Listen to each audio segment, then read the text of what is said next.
করবে।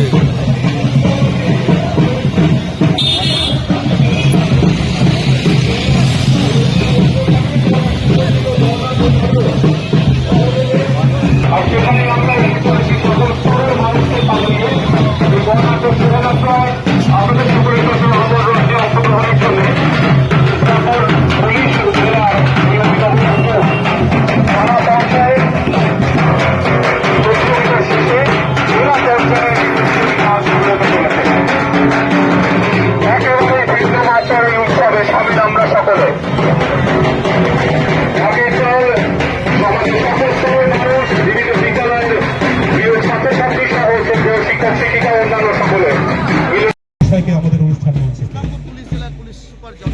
পুলিশ জেলার মাননীয় পুলিশ সুপার স্যার বরণ করুন। ধন্যবাদ।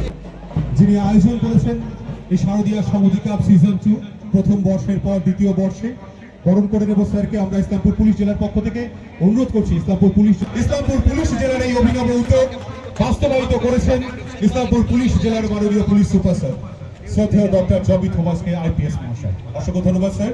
ইসলামপুর পুলিশ জেলার এই অভিনব উদ্যোগ শারদীয়া অতিথিবর্গ আরো জোরে হাতালি হোক। মাননীয় মহকুমা শাসক শ্রীমতী প্রিয়া যাদব আইএএস মহাশয় আমাদের মাঝে ক্রীড়া চর্চার গুরুত্বের এই বার্তা পৌঁছে দিতে উৎসাহিত করতে সকলকে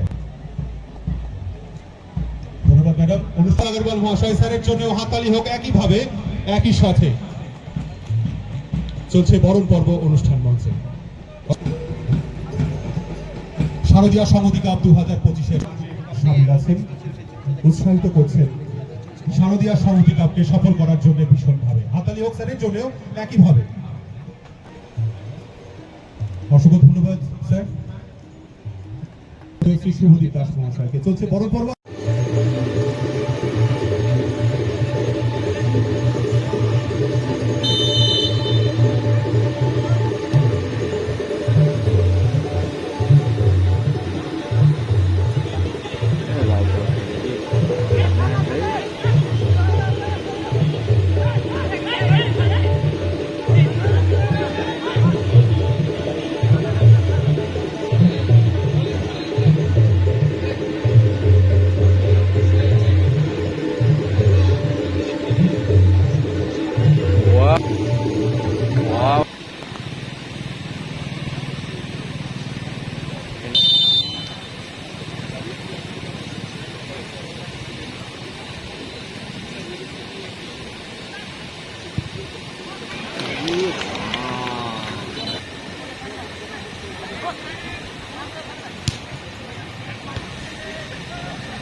যারা আসছেন ইসলামপুরের বাসিন্দা, স্কুল স্টুডেন্টস, অল প্লেয়ার্স, সবাইকে আমার আন্তরিক অভিনন্দন এবং শুভেচ্ছা জানাই।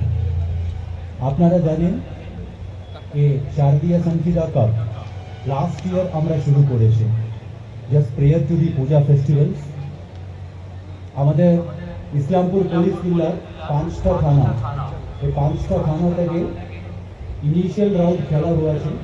লাস্ট জুলাই আগস্ট মাসের এই খেলাগুলো হয়েছিল। টোটাল 52 টিমস পার্টিসিপেট করেছে out of this 5 police station. এই 52 টিম থেকে যারা কোয়ালিফাই করেছে ওদেরকে নিয়ে আজকে আমাদের ইসলামপুরে তিস্তাপল্লী গ্রাউন্ডে ফাইনাল খেলাটা শুরু আছে। টোটাল 16টা টিম ফাইনাল রাউন্ডে চলে আসে। এটা ইসলামপুর পুলিশ ডিস্ট্রিক্টের একটা কমিউনিটি পুলিশিং ইনিশিয়েটিভ। আমরা আশা করছি এই খেলাগুলো আমাদের ইয়ং জেনারেশনে একটা নতুন অ্যাডিকশন তৈরি করবে। আমরা সবসময় বলে আমাদের একটা শুদ্ধি ইনিশিয়েটিভ এখন চলছে। আমরা সবসময় বলে if we want to, we have to have some addiction. মানে মানুষ আছে, মানুষের কিছুটা নেশা রাখতে হয়। আমরা অনেক সময় বোর হয়ে যায়, লাইফ ইজ লাইক দ্যাট। তো আমরা যদি অ্যাডিকশন রাখতে চাই, the best addiction is always sports, physical activity. তো আমরা আশা করছি ইয়ং জেনারেশন এই মেসেজটা ঠিকভাবে নিয়ে খেলাগুলোতে বেশি টাইম দেবে এবং ওদের ফিটনেসটা ঠিক রাখবে। এটাই আমাদের এই খেলার উদ্দেশ্যটা। আমি বেশি বলছি না। I am wishing a very successful football tournament.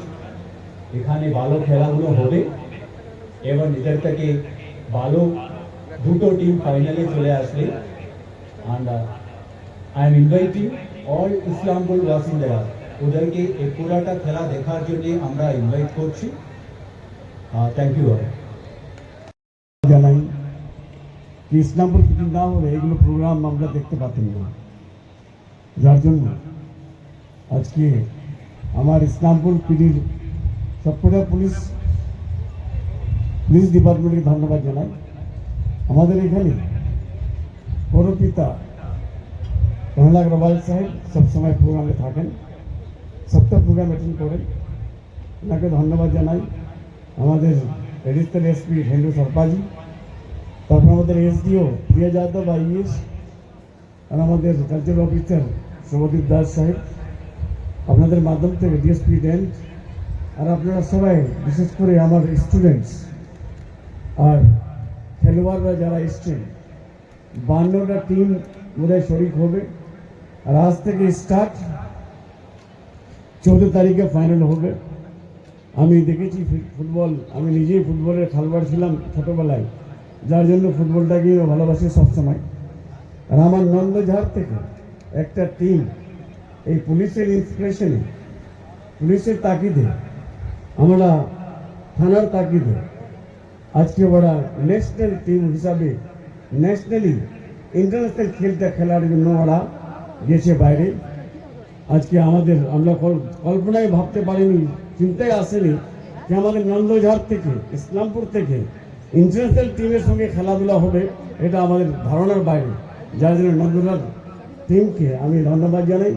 আর বিশেষ করে আমরা একটু আগে এসপি সাহেব বললেন, কানাইলাল अग्रवाल সাহেব বললেন যে আমরা নেশা, অনেক লোকের নেশা হয় সিগারেট, অনেক লোকের হয় আরও কিছু নেশা হয়, কিন্তু নেশাটাকে মুক্তি করার জন্য এই ফুটবলটা যদি নেশা হয়ে যায় আমাদের, ফুটবলের জন্য বেঙ্গল সবসময় নিজের পরিচয়টা দেয়। আর বেঙ্গল ভারতে সবসময় আপনি দেখবেন বড় টিম, ভালো টিম কোথায়, কলকাতাতে। মোহামেডান বলেন, আপনার মোহনবাগান বলেন, আমি ছোটবেলা থেকে শুনে আসছি। তো ফুটবল 52টা টিম খেলবে এখানে পূজা স্টার্ট হওয়ার আগে।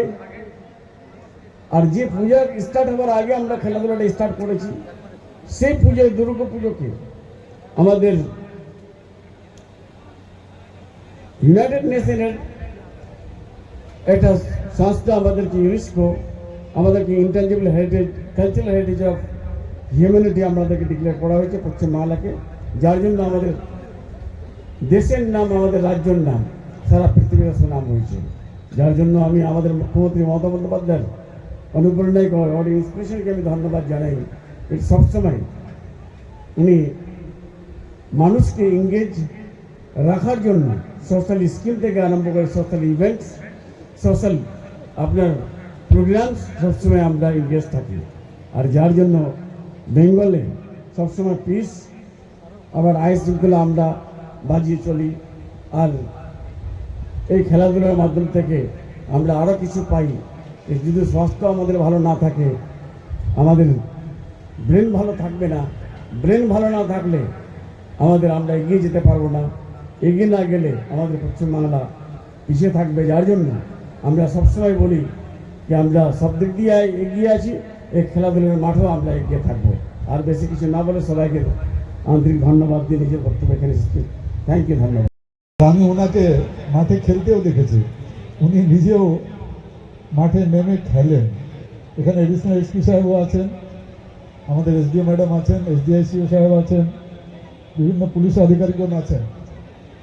সর্বোপরি আজকে যে টিমগুলা খেলায় অংশগ্রহণ করবেন, আমার বাঁদিকে বিভিন্ন স্কুলের ছাত্রছাত্রীগণ, সবাইকে ইসলামপুর পৌরসভার পক্ষ থেকে অনেক অভিনন্দন।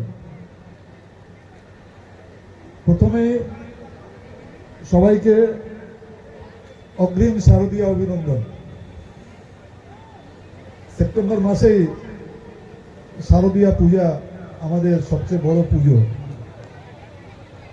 শারদীয়া সংগতি কাপ এটা গত বছর থেকে শুরু হয়েছে, যেটা এসপি সাহেবও বললেন যে পাঁচটা থানায় বিভিন্ন ক্লাবদের নিয়ে খেলা হয়, সেখান থেকে কোয়ালিফাই করে টিম ফাইনাল রাউন্ডে আসে। ইসলামপুর থানার কয়েকটি খেলায় আমি উপস্থিত হয়েছিলাম।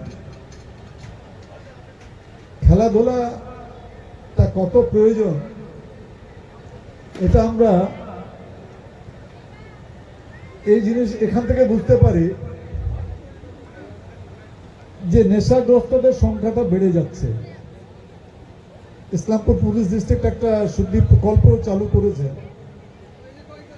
এসপি সাহেবের ইচ্ছা যে মানুষ ফুটবলটাকে নেশা হিসাবে গ্রহণ করুক। যখনই ফুটবলটাকে নেশা হিসাবে গ্রহণ করবে তখন অন্যদিকে অন্য নেশাগুলোর দিকে মনটা যাবে না।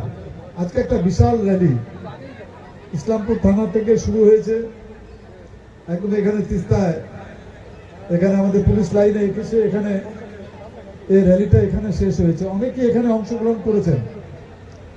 র্যালির মধ্যে থেকে ইসলামপুর পুলিশ ডিস্ট্রিক্ট এই মেসেজটা দিতে চেয়েছে যে একটু সাইবার ক্রাইম থেকে সচেতন থাকুন। এত সাইবার ক্রাইম হচ্ছে। কয়েকদিন আগে আমার কাছে একজন ডাক্তার মহিলা, ওনার স্বামী আসছিল, বলে আমার 5 লক্ষ টাকা আমি বুঝতেই পারিনি যে কিভাবে চলে গেল, কোনো ওটিপি নেই। তাও বলে কোন অ্যাপ আছে, অ্যাপের মাধ্যমে ওনাকে বলা হলো যে আপনি শিলিগুড়িতে ব্যান্ডুবিতে একটা আর্মি স্কুল আছে, সেখানে আপনি বাচ্চাদের চেক আপ করবেন, 200 টাকা করে প্রত্যেকটা বাচ্চাদের আমরা দিব, আপনি আপনার অ্যাকাউন্ট নাম্বার দিন। মানে এত নতুন নতুন ধরনের সাইবার ক্রাইম হচ্ছে। এখানে এসপি সাহেবও আছেন। আমি একটা অনুরোধ করব যে যেগুলা সাইবার ক্রাইমগুলো খুব বেশি করে হচ্ছে সেগুলোতে একটা আমরা পৌরসভা থাকবো, একটা মানুষকে সচেতন করা যে এই টাইপের সাইবার ক্রাইমগুলো হচ্ছে, আপনারা সাবধান থাকবেন। কারণ যতই আমরা চেষ্টা করছি সাইবার ক্রাইমের সংখ্যা কম হচ্ছে না। ওই জামতাড়া বলে ঝাড়খণ্ডে কি জায়গা একটা আছে, এত মানে সায়েন্টিফিক্যালি এত ভালোভাবে ওরা সাইবার ক্রাইম করে যে ওদের কাছে ওদের কিছু করাও সম্ভব হয় না। আপনার যদি 5 লাখ টাকা সে নিয়ে নিল নিজের অ্যাকাউন্টে ক্রেডিট করে, কয়েক মিনিটের মধ্যে 100 টাকা 200 টাকা করে সবগুলো অ্যাকাউন্টে ঢুকিয়ে দেয়। তো এই ব্যাপারে একমাত্র রাস্তা আছে মানুষকে সচেতন করা। পুলিশ ডিস্ট্রিক্ট চেষ্টা করছে যে আপনারা ফ্রডে যাবেন না, বিভিন্ন ধরনের মাইকিংও করা হচ্ছে, কিন্তু তাও ফ্রড হচ্ছে, মানুষ লোভে চলে যাচ্ছে। এই লোভটাকে একটু সংবরণ করতে হবে। সেফ ড্রাইভ আমাদের মুখ্যমন্ত্রী মাননীয় মমতা বন্দ্যোপাধ্যায় শুরু করেছিলেন। Safe drive save life. আপনি যদি ভালো করে গাড়ি চালান তাহলে কিন্তু আপনি নিজেও বাঁচবেন, সামনে মানুষও বাঁচবে। তো 2011 ক্ষমতায় আসার পরে আমাদের মুখ্যমন্ত্রী এতগুলা মানবিক প্রকল্প শুরু করেছেন যে আজকেও আমার র্যালিতে আসতে 2-3 মিনিট দেরি হয়ে গেল যে আমাদের পাড়া আমাদের সমাধান একটা কর্মসূচি, যেখানে আমার দ্বারে সরকারে মানুষ ব্যক্তিগত সমস্যাগুলি সমাধান করত, আমাদের পাড়ায় আমাদের সমাধানের সমষ্টিগত সমস্যাগুলির সমাধান হচ্ছে।